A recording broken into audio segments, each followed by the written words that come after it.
Hi everyone, ఈరోజు mushroom curry ఎలా చేయాలో చూస్తామండి. మిక్సర్ గ్రైండర్ తీసుకొని దాంట్లో టమాటాలు కట్ చేసుకున్న టమాటా ముక్కలు వేసుకొని వెల్లుల్లి రేపలు వేసుకొని అల్లం వేసుకొని పుదీనా కొత్తిమీర వేసుకొని 2 పచ్చిమిరపకాయలు వేసుకొని సరిపడినంత చిన్నగా కట్ చేసుకున్నానండి. మష్రూమ్ అయితే ఒక బౌల్లో ఆయిల్ తీసుకొని పోపు దినుసులు వేసుకొని ఆయిల్ వేసుకొని చూడండి ఒక చిన్నగా కట్ చేసుకున్న ఎర్రగడ్డ వేసుకున్నాను. ఫ్రై అయ్యాక పేస్ట్ మిక్స్ చేసుకున్న మిక్సర్ పట్టించుకున్న పేస్ట్ని అయితే దీన్ని వేసుకొని వేయించుకోవాలండి. చూడండి పచ్చివాసన పోయే వరకు వేయించుకోవాలి.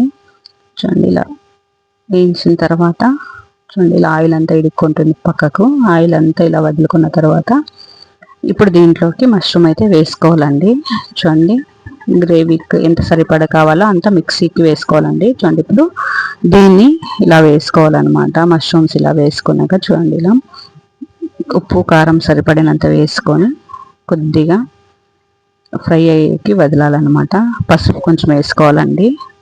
తర్వాత ఉప్పు వేసుకున్నాను అండ్ ఇది ధనియా పౌడర్ కొంచెం వేసుకుంటున్నాను అనమాట. అంతేనండి. 10 నిమిషాలు ఉడికిన తర్వాత రెడీ అండి. మష్రూమ్ గ్రేవీ అయితే రెడీ అండి.